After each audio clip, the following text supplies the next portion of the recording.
years now, we have known that straight women are absolutely obsessed with bi men and queer men, but I feel like the conversation has been coming around a whole lot more because of the success of Heated Rivalry and straight women absolutely loving it. So today I wanted to take a look at why this kind of thing happens, because listen, I know why I'm obsessed with Heated Rivalry, but it genuinely boggles my mind as to why straight women love it as much as the queers love it. And I figured Heated Rivalry was a wonderful way to explore this idea, mostly because, you know, who doesn't love Heated Rivalry right now? Like, let's be so for real. So let's dissect this. The counterintuitive reason that straight women love Heated Rivalry is because they are not part of the show. I know what you're thinking. Why would women love a show that they're not represented in? Because women were not doing any of the emotional labor required for the men in the show to grow, to learn about themselves, to overcome emotional obstacles, and be vulnerable. You'd expect women to hate a show without any female leads. No, we love it. More, please. More shows with men doing the emotional labor that men require to be in relationships. Heated Rivalry works so much for women because masculinity is a project that doesn't require women to be accomplished. Women don't want to watch women fix men. They want to watch men fix men. And that's exactly what happens in the show. The reason why you feel like you're relaxing while you're watching Heated Rivalry is because you're off duty. Women don't feel erased by Heated Rivalry. We feel relief. And also, you know, everyone's hot. And Canadian! I was going to write about this, but I injured my wrist, so you get this video instead. But please go subscribe to my Substack for more hot takes about cold Canadian shows. You know, that's something I never really thought of the idea. I mean, I know that women do an insane amount of emotional labor in relationships with men, whether it's platonic, familial, romantic, sexual, any sort of relationship with men. Men are exhausting. But the way that she just explained the idea that watching queer men in a queer show is a relief to straight women because it takes the emotional labor off of women and putting it onto men to fix themselves, my mind is blown. That's crazy. Also, she's not wrong. They look great. It's an interesting take because it's something that I personally haven't thought about, mostly because, like, all of the men that I know, I don't necessarily have to do emotional labor for, which is very, very nice to do. But it really does explain a lot about how exhausted straight women are. I do have to say, I know we dunk on straight people all of the time, but straight women, they are the reason why I am just like, sexuality is not a choice. Who would choose? Who would choose to be romantically or sexually only interested or attracted to men? Like, come on. Straight women, y'all need some slack. And apparently Heated Rivalry does that to you. So it's a win-win. Straight women are obsessed with Heated Rivalry because we might be done dating straight men, but we're not done wanting to see men fall violently in love. Do you know what I mean? There's something about not having to insert yourself into the story as a straight woman that feels very safe to watch. Like, there are times every straight woman knows that you're watching a rom-com between two straight cis men and women, whatever, you know, and you're watching it going, a guy would never say that. A guy would never do that. Because we know. We have lived experience. Do you know what I mean? And with this, we get to just observe. We get to watch and not have to be a part of the narrative. We just get to watch men be obsessed. And we also get to see masculinity and not have it be toxic-ish. It's toxic in its own way, but not in the way that we are so violently familiar with. Do you know what I'm saying? I think that's the reason. I think that's why we're all in hook, line, and sinker for this bad boy. Or these bad boys. Are you picking up what I'm putting down? So I feel bad for straight women. And I need straight men to get it together. Can y'all get it together, please? The fact that she just said straight women are done and don't want to be anywhere near straight men, which valid, does anyone really? But that they are so desperate to see men yearning and like expressing their feelings, and like, because there is a difference between how men treat women and how men treat other men. But oh my god, that's insane. Like, this is crazy to me. Thank God I'm not male-centered. Oh my god, I'm learning so much right now, like, genuinely. Like, straight women, are you good? Like, I always thought that like the obsession with bisexual men was potentially maybe like sort of fetishizing bisexual or queer men. This makes sense to me. I understand it. And oh my god, men, you need to fucking do better. I need straight men who actually like women to come to the front. Like, can we please, like, please. This is crazy to like think about and like learn about. Because obviously I grew up in society, and so patriarchy permeates everything. But straight women, oh my god. Like, this is crazy. This is wild. I am so sorry for y'all. My therapist finally watched Heated Rivalry, and I wish I could turn the conversation we had into a podcast. She had so many insightful things to say, and I will share some of them in a newsletter that I'm working on. The biggest takeaway is that she said this show is a wish fulfillment fantasy. Clearly, the show taps into male vulnerability and emotional availability, the things that women desire in their partnerships, but often don't come to fruition, and I can totally relate to that. So the show serves as a depiction of like what could be possible if men are healed.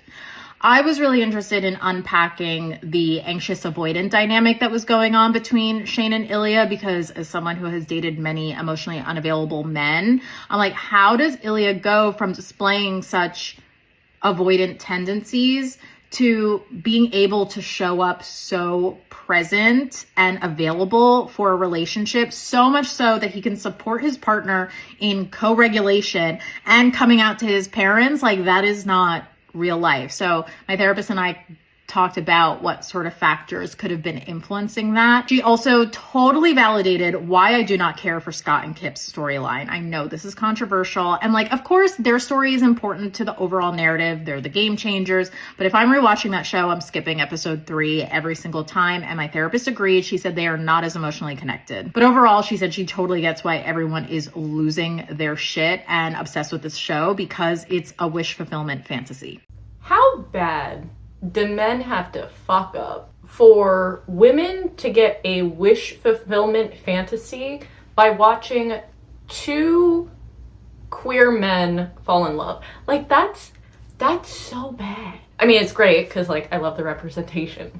The show's great. You should go watch it. But I'm just like, oh my god, I would have loved to been a little fly on that wall in that therapy session, just because I would love to hear what exactly the therapist said about the anxious avoidant and like avoidant attachment style from Ilya, because that would be so interesting, and to see that change in him. And I do think it's a very impressive, change. I think a lot of it has to do with like childhood trauma and obviously being Russian, not being able to come out and all of that. But he loves Shane so much. Like, it's crazy.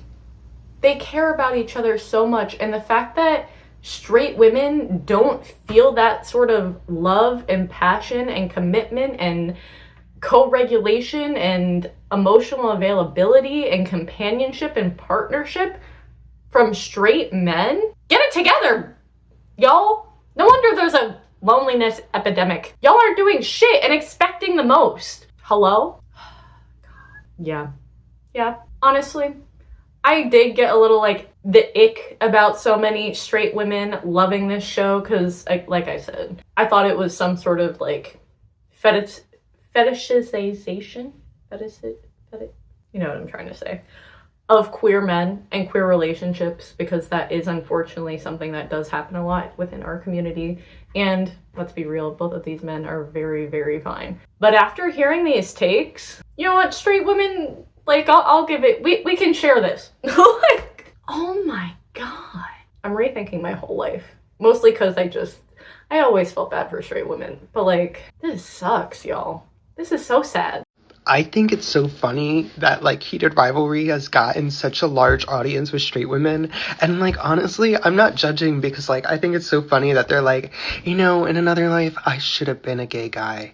And you know what? Like, I stan you, queen. Like, I don't even know what kind of gay you'd be, but like the fact is that you're actually trying to like support us and all that. Like, I love you guys for that, because like, yeah, we can both like be in the room like all giggly when like, you know, Shane and like Ilya are doing it. I'm like, oh my god, I had my best friend over and we were like on top of each other, like, oh my god, and we were crying and then we were giggling and then it was just so good. Like, the amount of like emotions you go through, like I've never experienced a period, but like this feels like a period to me. Like, that emotional grasp it has on me, like, I don't know how to explain it even more. Like, I do have to say, I think one of the most amazing things about this show is the fact that more people are starting to view queer representation because of the show, and because more straight people are watching it, we're able to have these kind of conversations. And I think that's so incredibly important. And I think it's something that both Connor Story and Hudson Williams, just them being themselves, has also facilitated, and is absolutely beautiful that they both care so much about these characters and talk about the queerness and just them being comfortable. And I think the marketing on this show has done absolute like wonders for exposure and making sure that queer stories are seen and are told, and hopefully we'll be able to see a whole lot more because of the success, and also seeing actors that aren't the same like 5 actors that Hollywood has now. I need them to cast new people because they're talented. Hello. But yeah, no, I think it's so beautiful that we are now seeing and having, you know, straight folks, specifically straight women, and like just allies in general, feeling that emotion of like, oh my god, and like crying and having all of these feelings towards these characters. I'm not gonna lie, listen y'all, I'm asexual. I was crying during some of those sex scenes, mostly because you can literally see when it starts to develop from just hooking up and that kind of stuff versus them actually being in love and caring about each other and being more intimate and like having the relation. Like, I was sobbing. I cried. I was like, these are some of the most beautiful sex scenes that I've ever seen, and they're so beautifully done. And oh my god, yeah, it's just so much care and longing and passion and just genuine love that they have. And the fact that straight women are connecting to that and saying like, oh, I wish I had that. The fact that straight women are longing for queer love just shows you how fucked up patriarchy, gender roles, and societal expectations of what love and relationships should look like really is, and how harmful it is to literally everyone. Everyone gets harmed in a society that tries to tell you you have to be this one way. And it sucks, but it's true. Hopefully, someday, it won't be the case. Thank you all so much for watching this video. Let me know your thoughts down in the comments below. The fact that this literally made me feel bad for straight women, was not expecting that whatsoever. But I do have to say, I love the fact that we are now able to have these kind of conversations and be like, hey, straight women, your relationship shouldn't be like that. You should have a genuine partner who's a functioning, full-fledged, healed adult, not a man-child, please. As always, if you want to help support this channel, like, comment, subscribe. I have YouTube members, Patreon, go check them out. Support this queer-ass channel, and I will see you in the next video. Bye!